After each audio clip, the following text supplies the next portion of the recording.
Hello everybody, welcome to my last channels. मैं धीरज श्रीवास्तव एक बार फिर से आ गया हूँ एक नए चैप्टर के साथ जिसका नाम है एसिड बेस एंड साल्ट। यानी एसिड बेस एंड साल्ट, जैसा कि नाम से ही क्लियर है कि एसिड बेस साल्ट यानी कुछ अलग है। ये एक तरह की केमिकल प्रॉपर्टीज है जो हमें बताता है, यानी हमारे डेली लाइफ में बहुत सारे सब्सटेंसेस मिलते हैं, केमिकल सब्सटेंसेस जो इनसे रिलेटेड है, जो एसिड बेस और साल्ट के रूप में हमारे सामने प्रेजेंट आते हैं। जैसे साल्ट, नाम से ही बड़ा क्लियर होगा, साल्ट एसिड बेस में तो थोड़ा समय लगे, लेकिन एसिड से भी थोड़ी सी क्लियरिटी आती होगी। जो चीज खट्टे लगते हैं हमें, उसे हम क्या कह सकते हैं? एसिड कह सकते हैं। और जो बीटर लग जाए उन्हें क्या कह सकते हैं? बेस। और साल्ट जो हमें साल्टी लगे, यानी डेली लाइफ में ऐसी चीजों से हमें मिलती हैं। और जो नहीं कि ये टेस्ट के बेसिस पे ही हम लोग डिसाइड करें कि एसिड बेस और साल्ट के बारे में। ऐसे बहुत सारे डेली लाइफ में चीजें हैं जो कि अलग अलग नेचर्स के हैं। टेस्ट के बेसिस पे भी के बदले दूसरे चीजों पे हम लोग डिसाइड कर सकते हैं एसिड बेस और साल्ट को। तो जैसे कि यहाँ पे इंट्रोडक्शन में दिया हुआ है कि हम लोग जो है डेली लाइफ में जो है बहुत सारी चीजों से रिलेट होते हैं, जैसे वाटर, फूड, मेडिसिन, फ्यूल और क्लॉथ। तो कभी सोचिए कि ये कैसे बने हुए हैं? तो ये सारी की सारी चीजें, जैसे वाटर है, फूड है, मेडिसिन है, क्लॉथ है और फ्यूल है, ये सारे के सारे केमिकल सब्सटेंस हैं। यानी ये केमिकल रूप से बने हुए, चाहे नेचुरली हो या मैनमेड हो। जैसे क्लॉथ है, ये मैनमेड है। और फिर हमारा जो वाटर है, क्या है? ये हमारा जो है नेचुरली रूप से मिलता है। फूड में कुछ आइटम्स हमारे फूड के क्या होते हैं, वो हमारे जो है नेचुरली रूप से मिलते हैं, जैसे राइस है, व्हीट है, ये सब के सब क्या है? हमें नेचुरली रूप से मिलते हैं। जैसे फ्रूट्स है, वेजिटेबल्स है, ये हमें क्या होते हैं? नेचुरली रूप से हमें फ्रूट्स मिलते हैं। मेडिसिन्स ये मैनमेड होते हैं।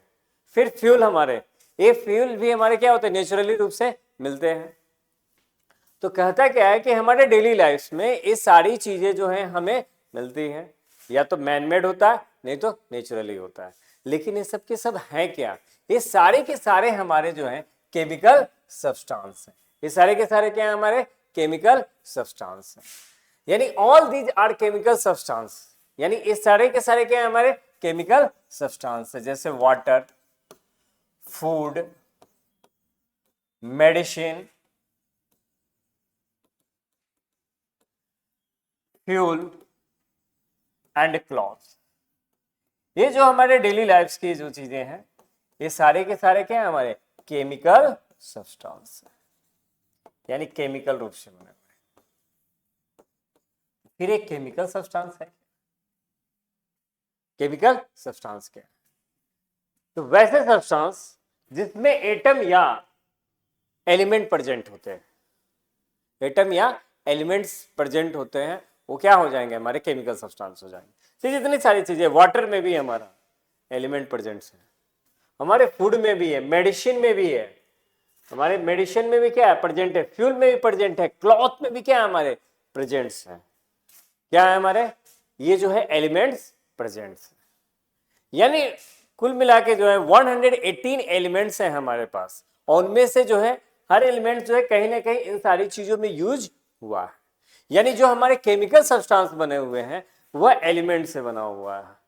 और ये एलिमेंट क्या है? इनका जो स्मॉलेस्ट पार्टिकल्स होता है वो क्या हो जाता है? एटम्स हो जाता है, जो इस पिक्चर में दिखाने की कोशिश की गई है। इस पिक्चर्स में जो है एटम को दिखाया गया है कि एटम जो है कंबाइंस हो रहे हैं, और ये क्या बना रहे हैं? एलिमेंट्स बना रहे हैं। और एलिमेंट जो है कंबाइंड होकर एक फिक्स रेशियो में क्या बना देते हैं? हमारे कंपाउंड्स बना देते हैं। तो आएंगे, पढ़ेंगे। यहां पे इंट्रोडक्शंस में एक बार फिर से आते हैं, तो कुछ दूसरे चीजों का एग्जांपल लेते हैं, जैसे lemon, curd, tamarind, juice, common salt, sugar और विनेगर। ये सारे के पिक्चर्स यहाँ पे दिए गए। जैसे लेमन के पिक्चर दिए गए हैं यहाँ पे, फिर हमारा कर्ड का पिक्चर दिया गया है, टेमरिंड का पिक्चर दिया गया है, यहाँ पे जो है हमारा जूस का पिक्चर है, कॉमन साल्ट है, यहाँ पे हमारा जो है कॉमन साल्ट के साथ साथ जो है हमारा जो है शुगर और विनेगर भी यहाँ पे प्रेजेंट है, शुगर भी प्रेजेंट है। सबके टेस्ट अलग अलग है, डिफरेंट टेस्ट के हैं सारे। लेमन जो हमें क्या लगेगा? हमें जो है खट्टा लगेगा, यानी सावर टेस्ट लगेगा इसका। कर्ड हमारा सावर टेस्ट लगेगा, टेरामिंट सावर टेस्ट में लगेगा। जूस हमारा जो है दोनों टेस्ट आ सकता है, स्वीट भी हो सकता है, सावर भी हो सकता है। फिर हमारा जो है ये जो नमक है वो साल्टी लगेगा। फिर हमारा जो कहता क्या है कि ये चीनी जो है यानी शुगर, ये हमें स्वीट लगेगा। और ये फिर विनेगर जो है थोड़ा क्या लगेगा, ये भी हमारा जो है थोड़ा सावर लगेगा। यानी ये सारे टेस्ट यहाँ पे प्रेजेंट है, सावर भी है, बीटर भी है और स्वीट और साल्टी भी है। यानी ये सारे जो मटेरियल जो है टेस्ट के बेसिस पे हम लोग ये डिसाइड कर रहे हैं कि सावर कौन है, बीटर कौन है, स्वीट कौन है और साल्टी कौन सा है। तो कहता कि ये सारे के सारे सब्सटेंस किस चीज से बने हुए हैं, केमिकल से बने हुए हैं। किससे बने हुए हैं, केमिकल से बने हुए हैं। और ये जब केमिकल सब्सटेंस हैं तो मीन्स कि इसमें एटम भी प्रेजेंट होंगे, एलिमेंट भी प्रेजेंट होंगे और साथ में एक किसी स्पेसिफिक कंपाउंड से भी बने होंगे। तो यही ये चीज कह रहा है क्या कि हमारे डेली लाइफ में जो है जितनी भी सारी चीजें हैं वो केमिकल सब्सटेंसेस हैं, और चाहे मैनमेड हो या नेचुरली रूप से, और सबके टेस्ट अलग अलग होते हैं। तो उनको क्लासिफाइड किया गया है उन तीन चीजों में, एसिड, बेस और साल्ट में, जो इस चैप्टर्स में हमें पढ़ना है। जैसे यहाँ पे दिया हुआ कि these elements combine together to form a large number of compounds. और ये कंपाउंड जो है हमारे तीन चीजों में बटे हुए हैं इनके केमिकल प्रॉपर्टीज के बेसिस पे। यानी ये जो कंपाउंड्स हैं इनके केमिकल प्रॉपर्टीज के बेसिस पे जो है कितने रूप में बटे हुए हैं, 3 टाइप्स में क्लासिफाइड हुए हैं, एसिड, बेस एंड सॉल्ट के रूप में क्लासिफाइड हुए। जैसे यहाँ पे they have certain definite properties जो होते हैं इनके होते हैं केमिकल सब्सटेंसेस के, जिनके बेसिस पे जो है हम क्या करते हैं, इनको अलग करते हैं। यानी सर्टेन जो होते हैं प्रॉपर्टीज होती है जिनके बेसिस पे एसिड, बेस और साल्ट को क्या करते हैं, हम डिफरेंशिएट करते हैं। तो आते हैं हम लोग यहां पे एक जो नया टॉपिक जो है एटम, जो रिलेटेड है। मैंने बोला था ना कि जितने सारे केमिकल सब्सटेंसेस सब में क्या एटम प्रेजेंट है। तो एटम है क्या, तो कहता क्या है कि smallest particle of an element take place in the chemical reactions. Element का वह सबसे स्मॉलेस्ट पार्टिकल जो केमिकल रिएक्शंस में पार्टिसिपेट करता है उसे हम क्या कहेंगे, एटम कहेंगे। जैसे हम लोग बोलते हैं वाटर, तो वाटर एक्चुअली में जो है हाइड्रोजन ऑक्साइड है। यानी जब हम वाटर बोलते हैं तो वाटर का जो केमिकल नेम है वो हाइड्रोजन ऑक्साइड है, हाइड्रोजन ऑक्साइड। तो कहता क्या कि ये जो हाइड्रोजन ऑक्साइड है इसमें हाइड्रोजन है और यहां पे क्या है हमारा ऑक्सीजन है। तो ये दोनों जो है अपने एलिमेंट फॉर्म में नहीं होके अपने एटम्स फॉर्म्स में जाते हैं। यानी जब इनको केमिकल रिएक्शंस में पार्टिसिपेट करना यानी दोनों को मिलना होता है तो फिर ये जो है हमारे क्या होते हैं, एटम के रूप में जो है केमिकल रिएक्शंस में पार्टिसिपेट करते हैं। यानी ये जो है जब केमिकल रिएक्शंस में इसमें पार्टिसिपेट करना होता है तो किस रूप में करते हैं, एटम के रूप में करते हैं। इस कारण से इसे हम लोग क्या कहते हैं, एटम कहते हैं। यानी केमिकल रिएक्शंस के दौरान जो है ये जो होते हैं अपने एलिमेंट के स्मॉलेस्ट पार्टिकल्स होते हैं। ये जो होते हैं अपने एलिमेंट के क्या होते हैं, स्मॉलेस्ट पार्टिकल्स होते हैं। यानी केमिकल रिएक्शंस के दौरान जो है हमारे एटम से क्या करते हैं, पार्टिसिपेट करते हैं। यानी हाइड्रोजन और ऑक्सीजन के एटम मिलके क्या बनाते हैं, वाटर मॉलिक्यूल्स बनाते हैं। क्या बनाते हैं, वाटर बनाते हैं। अंडरस्टूड। यानी सीधे कह सकते हैं कि ये जो हाइड्रोजन और ऑक्सीजन है ये हाइड्रोजन एलिमेंट का स्मॉलेस्ट पार्टिकल हो गया जिसे हम हाइड्रोजन एटम कहेंगे। फिर उसी तरह से ऑक्सीजन एलिमेंट का जो स्मॉलेस्ट पार्टिकल है उसे हम क्या कहेंगे, ऑक्सीजन एटम कहेंगे। अंडरस्टूड। यानी केमिकल रिएक्शंस के दौरान अगर हमें ऐसा स्ट्रक्चर दिख जाता है, हाइड्रोजन और ऑक्सीजन दिखते हैं तो उसे हम लोग क्या कहेंगे, वहां पे एटम कहेंगे, ना कि एलिमेंट। क्योंकि एटम क्या होता है, smallest particle of the elements. ये क्या होते हैं, स्मॉलेस्ट पार्टिकल्स होते हैं किसके, एलिमेंट्स के। यानी हाइड्रोजन एलिमेंट का जो स्मॉलेस्ट पार्टिकल है उसको हम लोग क्या कहेंगे, हाइड्रोजन एटम बोलेंगे। और ऑक्सीजन एलिमेंट का जो स्मॉलेस्ट पार्टिकल है उसको हम लोग क्या कहेंगे, ऑक्सीजन एटम बोलेंगे। तो यही चीज कर रहा है। अंडरस्टूड। फिर कहता है कि एलिमेंट क्या है, तो कहता है element is the basic constituent of all matters. जितने सारे मैटर हमारे यहाँ एग्जिस्ट करते हैं उनमें का जो बेसिक कंस्टिट्यूएंट है वो क्या है हमारा, एलिमेंट है। बेसिक कंस्टिट्यूएंट क्या है, एलिमेंट है। जैसे यहाँ पे दिखाए हुए है कि वाटर है, यहाँ पे क्या है, वाटर है, वुड है, फायर है, अर्थ है और मेटल है। तो ये सारे के सारे जो हैं हमारे, ये सभी मेटल्स के एग्जांपल्स हैं और इनका जो कंस्टिट्यूएंट है वो क्या है हमारा, एलिमेंट। वो क्या है हमारा, एलिमेंट। अंडरस्टूड। यानी कहता क्या है कि हमारे जैसे कि मेटल के ही हम एग्जांपल्स लेते हैं, तो डेली लाइफ में जो हमें मेटल्स मिलते हैं, क्या क्या मिलते हैं हमें, एल्युमिनियम। जैसे एल्युमिनियम का रड का हम लोग यूज करते हैं, एल्युमिनियम के रड का यूज करते हैं हम लोग, तो एल्युमिनियम हो गया, एल्युमिनियम एक मेटल है।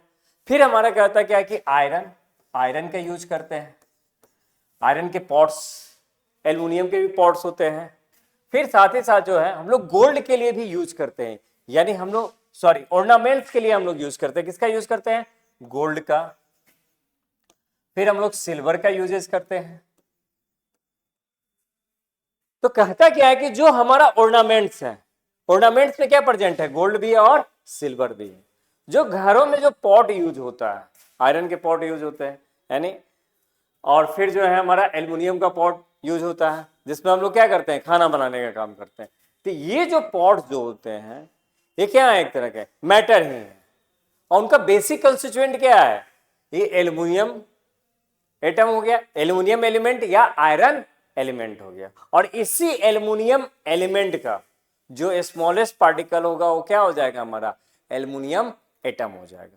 उसी तरह से आयरन एलिमेंट का जो स्मॉलेस्ट पार्टिकल होगा उसे हम लोग क्या कहेंगे, आयरन एटम कहेंगे। लेकिन एटम की यूजेज सबसे ज्यादा कहां पड़ती है, केमिकल रिएक्शंस के दौरान। तो यही चीजें कह रहा है कि वुड है, वुड में भी यही चीज होता है। उसमें जो है हमारा जो वुड जो है ये कार्बन के छोटे छोटे पार्टिकल से मिलकर बना हुआ है। फिर हमारा जो फायर है इसमें भी क्या होता है, हमारा फ्लेमिंग होता है, यानी फ्लेम निकलता है, साथ में हमें हीट मिलता है। और फिर जो है इसमें जो है कार्बन डाइऑक्साइड यानी CO2 रिलीज होता है। तो ये क्या है हमारा, जो कार्बन और ऑक्सीजन है ये भी क्या है हमारा, जो है एलिमेंट ही है। यानी कार्बन जो CO2 जो बनता है हमारा, यानी कार्बन डाइऑक्साइड, जिसको क्या बोलते हैं हम लोग, कार्बन डाइऑक्साइड, कार्बन डाइऑक्साइड। तो ये कार्बन डाइऑक्साइड में जो है फिर यहां पे दो टर्म्स आ गए, कार्बन और फिर हमारा क्या हो गया, ऑक्सीजन। क्या हो गया, ऑक्सीजन। तो दोनों क्या हो गए मेटर के, ये दोनों जो है कार्बन डाइऑक्साइड के कंस्टिट्यूएंट हो गए, यानी कार्बन और ऑक्सीजन। तो ये हो गया हमारा एलिमेंट, यानी कार्बन क्या हो गया एलिमेंट और उसे ऑक्सीजन क्या हो गया हमारा एलिमेंट हो गया। अंडरस्टूड। और इन दोनों से क्या बना है, CO2 बना। इन दोनों से क्या बना, CO2, जो एक तरह का क्या है, केमिकल सब्सटेंसेस है। फिर आते हैं केमिकल कंपाउंड्स के बारे में। तो जैसे कि मैंने अभी दो एग्जांपल्स लिया हुआ था, CO2 यानी carbon dioxide, carbon dioxide gas, carbon dioxide gas. और फिर जो है हमने दूसरा एग्जांपल लिया हुआ था हाइड्रोजन ऑक्साइड, जिसका जो है हम लोग लिखते हैं H2O, hydrogen oxide, hydrogen oxide. तो ध्यान देने की बात है कि ये जो कार्बन डाइऑक्साइड है और जो हाइड्रोजन ऑक्साइड है, दोनों के दोनों क्या है हमारे, कंपाउंड है। दोनों के दोनों क्या है, कंपाउंड है। तो कहता क्या है कि जब दो या दो से अधिक, यानी 2 और मोर देन 2 एटम जब कंबाइन होते हैं फिक्स रेशियो में, तो उसे हम लोग क्या कहेंगे, केमिकल कंपाउंड कहेंगे, उसे केमिकल कंपाउंड कहेंगे। एक बार फिर से देखना है, कहता क्या है कि 2 और more than 2 atom combine in fix ratio is known as the chemical compound. A substance whose each molecule contains 2 or more atoms of different elements in a fixed ratio, fixed ratio सबसे important, is a chemical compound। यानी ये हमारा CO2 और H2O क्या है, एक chemical compound का ही example है, यानी एक कंपाउंड बना रहा है। एक और हम लोग डेली लाइफ की चीजों को ले सकते हैं, जैसे हम लोग साल्ट लेते हैं, कॉमन साल्ट में NaCl, यानी कॉमन साल्ट हो गया। तो कॉमन साल्ट के रूप में जब हम NaCl का यूज कर रहे होते हैं तो ये Na को क्या पढ़ते हैं हम लोग? जनरली जो है Na को जो है हम लोग सोडियम पढ़ते हैं, जो शायद आप लोग को ध्यान में नहीं होगा। तो Na को हम लोग सोडियम पढ़ते हैं और Cl को हम लोग पढ़ देंगे क्लोरीन। क्या पढ़ देंगे? क्लोरीन। यानी Na से सोडियम और Cl से हमारा क्या हो गया? क्लोरीन। तो एक बार फिर से आ जाओ कि NaCl भी हमारा क्या है? कंपाउंड है, जिसमें Na क्या है? हमारा एटम है, और Cl भी क्या है? हमारा एटम। Na जो एटम है यह Na कंपाउंड का, सॉरी Na एलिमेंट का जो यानी सोडियम एलिमेंट का स्मॉलेस्ट पार्टिकल, जबकि क्लोरीन एलिमेंट का स्मॉलेस्ट पार्टिकल क्या है? Chlorine atom. और ये दोनों जब कंबाइंड हुए हैं फिक्स रेशियो में तो फिर हमारा क्या बना है? एक केमिकल कंपाउंड बना है, जिसको हम लोग क्या कहते हैं? Sodium chloride. यानी इस कॉमन साल्ट का जो दूसरा नाम होगा वो क्या होगा? Sodium chloride. यानी मैंने यहां पे 3 एग्जांपल दिया हुआ है, कार्बन डाइऑक्साइड, H2O यानी हाइड्रोजन ऑक्साइड, और सोडियम क्लोराइड। ये तीनों जो एग्जांपल जो मैंने दिया हुआ है, ये तीनों एग्जांपल जो है हमारे किसके हैं? ये तीनों के तीनों एग्जांपल जो है केमिकल कंपाउंड के, जिनका जो है नेचर अलग अलग है। CO2 हमें गैस के रूप में मिलता है, H2O लिक्विड के रूप में मिलता है, जबकि सोडियम क्लोराइड हमें क्या मिलता है? सॉलिड स्टेट में मिलता है। तो फिर इन जो होगा इन तीनों का जो है हमने स्टेट बताया, अदर भी डिफरेंसेस होंगे इनके बीच में। तो कहता क्या है कि जो अदर डिफरेंसेस होंगे उनको हम लोग आगे देखेंगे। क्योंकि ये चैप्टर एसिड बेस साल्ट का है, तो हमें जो है एसिड बेस साल्ट के बेसिस पे इनको क्या करना है? डिफरेंशिएट करना है कि इसमें एसिड बेस साल्ट है क्या। तो कहता क्या है कि जो हमारे डेली लाइफ में जो बहुत सारे जो कंपाउंड बन रहे हैं और जिनसे उन कंपाउंड के मिलने से कोई मैटर बनता है, तो मैटर या जो केमिकल कंपाउंड्स हैं उनका नेचर क्या है? वो एसिड है कि बेस है कि साल्ट है, इसके बारे में जो है हमें स्टडी यहां पे करनी है। तो कहता क्या है कि जैसे कि सबसे पहले हम बात कर रहे हैं स्टडी में एसिड की बात करते हैं, यानी एसिड की जो केमिकल जो कंपाउंड्स हैं उसमें जो पहली जो सब्सटेंस आता है उसमें पहला जो आइडेंटिफिकेशन के लिए आता है कि वो एसिड। यानी कैसे हम जो है किसी केमिकल सब्सटेंसेस को ये ध्यान में रख लें कि वो क्या होगा? एसिड ही होगा। तो उसके लिए जो है यहां पे एसिड के बारे में कुछ प्रॉपर्टीज दिया हुआ है। अगर उस प्रॉपर्टीज को फॉलो कर रहा है तो मींस कि वो केमिकल कंपाउंड क्या हो जाएगा? आपका एसिड हो जाएगा। वो केमिकल कंपाउंड क्या हो जाएगा? एसिड हो जाएगा। जैसे कहता क्या है कि अगर कोई केमिकल सब्सटेंसेस अगर रिएक्ट करता है बेस के साथ, यानी बेस के साथ कंबाइंड होता है, तो वो क्या बना देगा? साल्ट और वाटर बना देगा। क्या बना देगा? साल्ट और वाटर बना देगा। तो ऐसी स्थिति में उसे हम क्या कहेंगे? एसिड कहेंगे।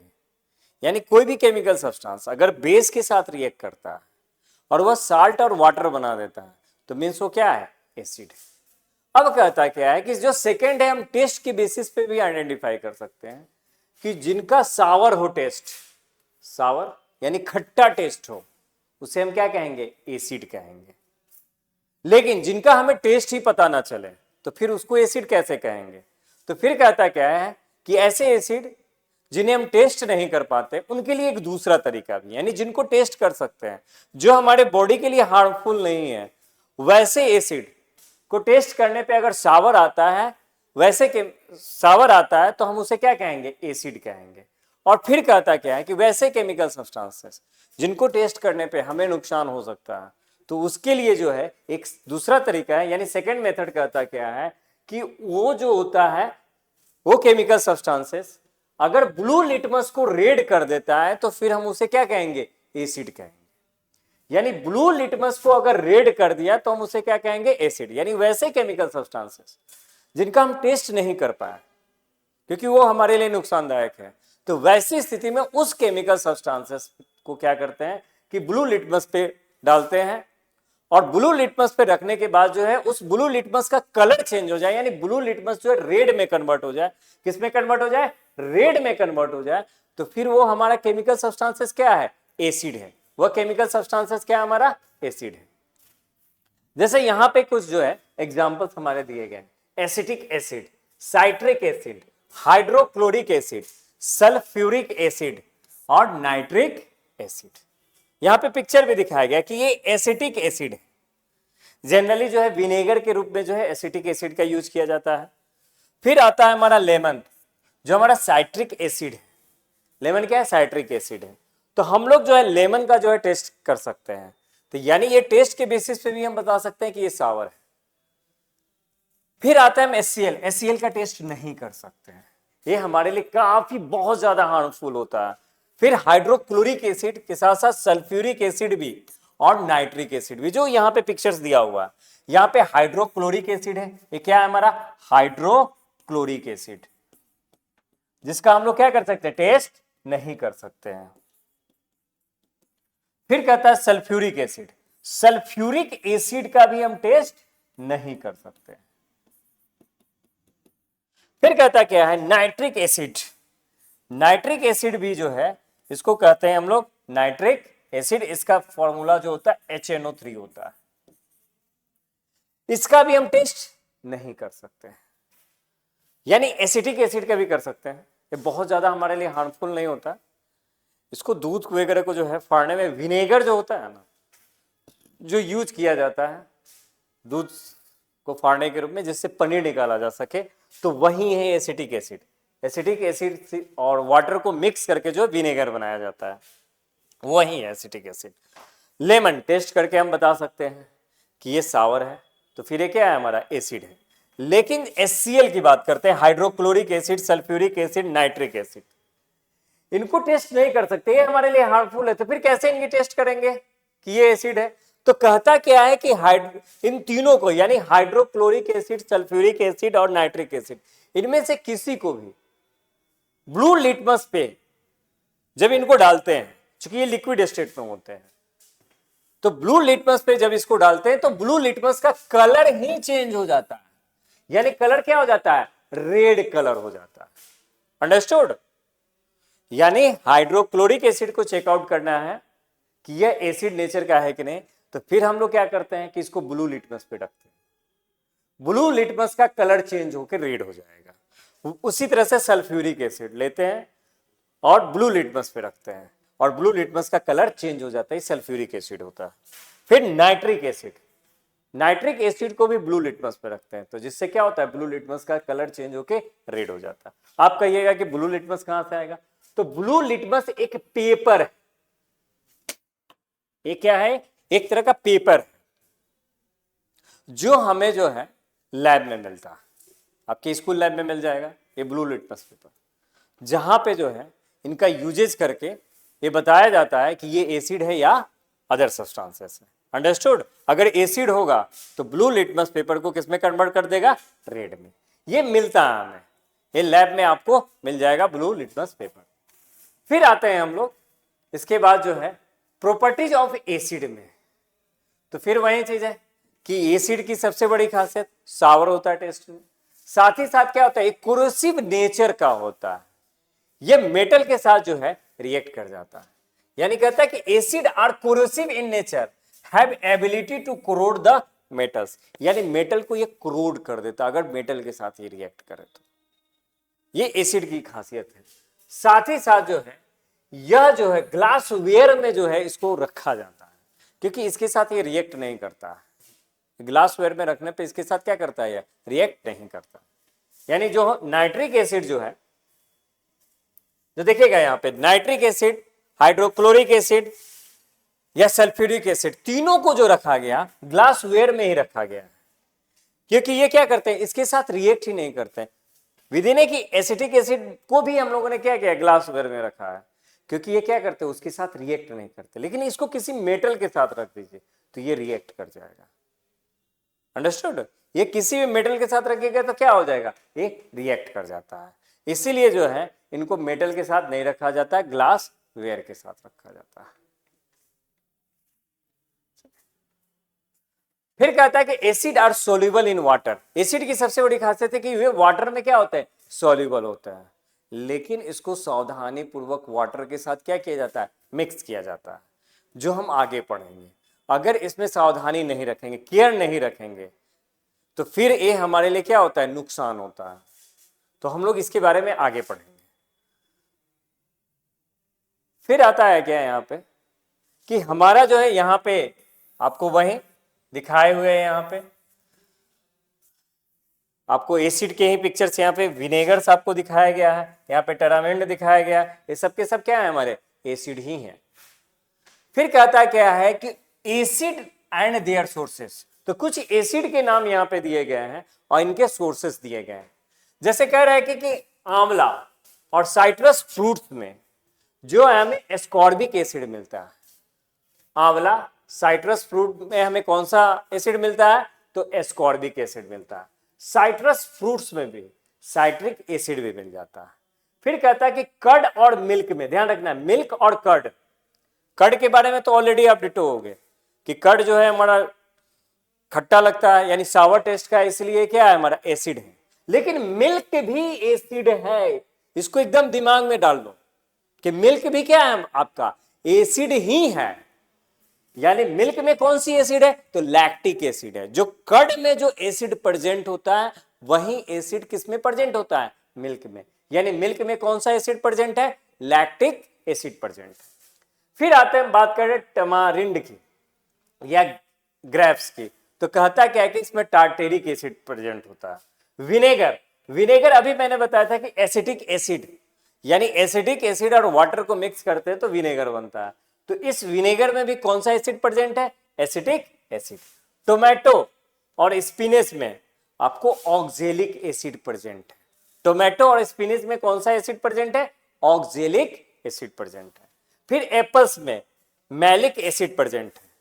एप्पल में कौन सा एसिड प्रेजेंट है, मैलिक एसिड। और चाय में यानी टी में टैनिक एसिड प्रेजेंट है, यानी चाय भी हमारा एसिडिक नेचर का होता है। मिल्क भी हमारा क्या होता है, एसिडिक नेचर का होता है। शुगर केन जूस, ये भी एसिड ही होता है। अगर आपसे पूछा जाए शुगर केन जूस क्या है, तो आप तुरंत बोल देते क्या है कि शुगर केन तो जो है एसिड नहीं है, या मिल्क एसिड नहीं है, या टी भी एसिड नहीं है। लेकिन ध्यान रखना, मिल्क, टी, शुगर केन तीनों के तीनों एसिड है। मिल्क में कौन सा एसिड प्रेजेंट है, लैक्टिक एसिड प्रेजेंट है। फिर हमारा टी में कौन सा एसिड प्रेजेंट है, तो टैनिक एसिड प्रेजेंट है। फिर हमारा शुगर केन में कौन सा एसिड प्रेजेंट है, तो ग्लाइकोलिक एसिड प्रेजेंट है। यानी शुगर केन में ग्लाइकोलिक एसिड प्रेजेंट है, टी में टैनिक एसिड प्रेजेंट है, और मिल्क में है लैक्टिक एसिड प्रेजेंट है। अंडरस्टूड। फिर आते हैं हम लोग क्या कि कहता क्या है कि जो विटामिन सी है ये बहुत ही इंपॉर्टेंट है हमारे बॉडी के लिए, विटामिन सी। और इसमें कौन सी एसिड पाई जाती है, एस्कॉर्बिक एसिड पाई जाती है। ये सारे के सारे जो है विटामिन सी के सोर्सेस यहाँ पे दिखाए गए पिक्चर्स में। बनाना है, टोमेटो है, नींबू है, ऑरेंज है, ब्रोकली है, फिर जो है आपका जो है पत्ता गोभी है, यानी कैबेज है। यानी ये सारे के सारे क्या है, विटामिन सी के सोर्सेस है। किसके सोर्सेस है, विटामिन सी के सोर्सेस है। और विटामिन सी जो है हमारा, ये इसमें कौन सा एसिड प्रेजेंट होता है, एस्कॉर्बिक एसिड प्रेजेंट है। यानी विटामिन सी में कौन सा एसिड प्रेजेंट है, एस्कॉर्बिक एसिड प्रेजेंट है। यानी जो है हमारा विटामिन सी में कौन सा एसिड प्रेजेंट है, एस्कॉर्बिक एसिड प्रेजेंट है, जो हमारी बॉडी के लिए काफी ज्यादा नीड है। फिर आते हैं क्या कि on the basis of the occurrence, यानी ऑकरेंस के बेसिस पे जो है एसिड को दो टाइप से क्लासिफाइड किया गया है। पहला ऑर्गेनिक एसिड, और सेकंड से हमारा जो है मिनरल एसिड। यानी जो है on the basis of occurrence, occurrence के बेसिस पे दो तरह के एसिड को जो है क्लासिफाइड किया गया, जिसमें पहला एसिड क्या होगा हमारा, ऑर्गेनिक एसिड, और सेकंड क्या होगा हमारा, मिनरल एसिड। अंडरस्टूड। तो अब आते हैं कि ऑर्गेनिक एसिड क्या है।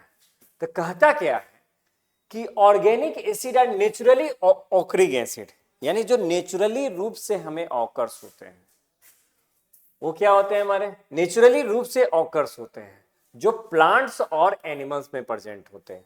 तो इसे क्या कहेंगे हम, ऑर्गेनिक एसिड कहेंगे। यानी वैसे एसिड जो हमें नेचुरली रूप से मिलते हैं उसे हम क्या कहेंगे, ऑर्गेनिक एसिड।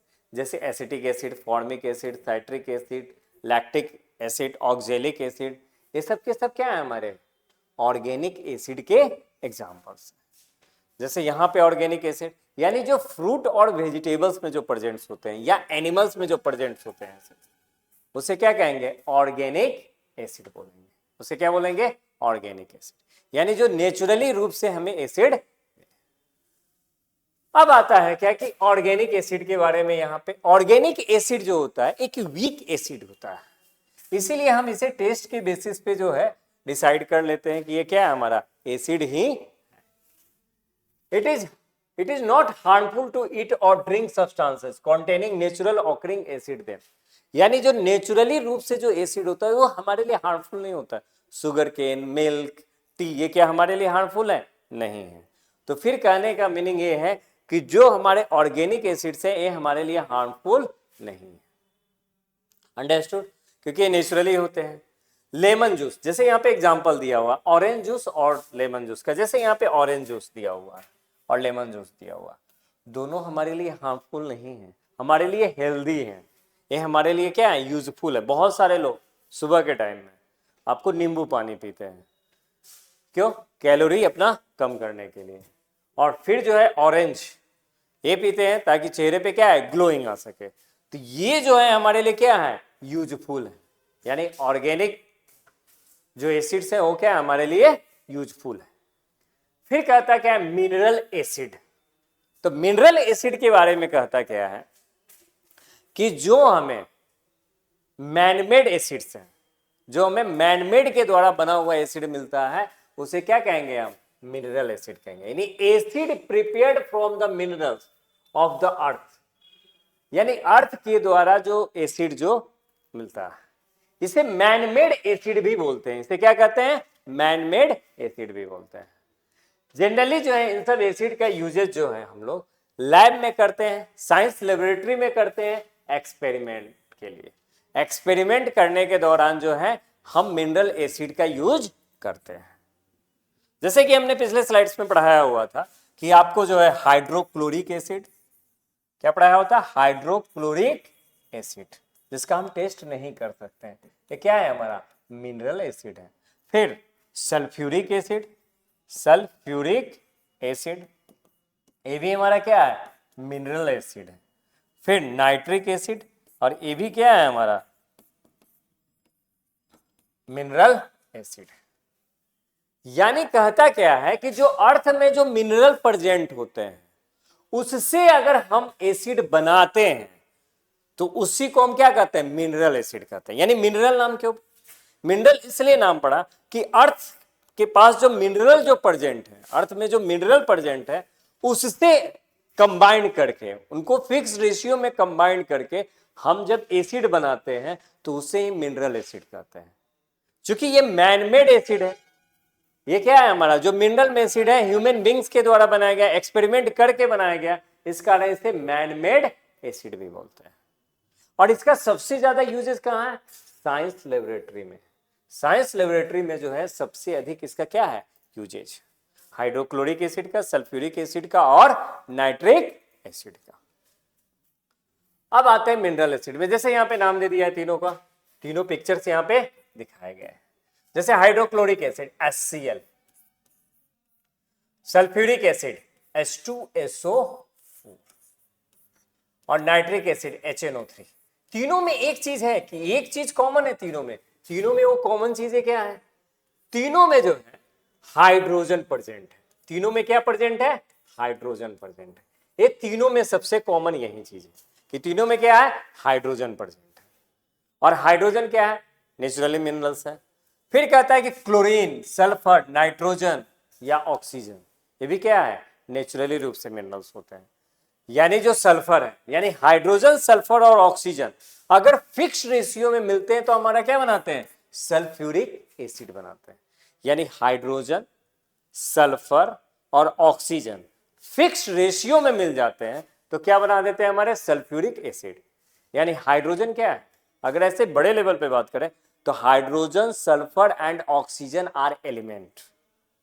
लेकिन जब हम बनाने की बात आएगी सल्फ्यूरिक एसिड की तो इन हाइड्रोजन, सल्फर और ऑक्सीजन का हम एटम लेते हैं, यानी हाइड्रोजन का स्मॉलेस्ट फॉर्म को टेक करेंगे, यानी हाइड्रोजन एटम को लेंगे, फिर सल्फर जो एलिमेंट है उसके स्मॉलेस्ट फॉर्म को लेंगे, यानी सल्फर एटम को लेंगे, और ऑक्सीजन जो एलिमेंट है उसके स्मॉलेस्ट फॉर्म ऑक्सीजन को लेंगे, और इन तीनों से मिलाकर क्या बनाएंगे, सल्फ्यूरिक एसिड बनाएंगे।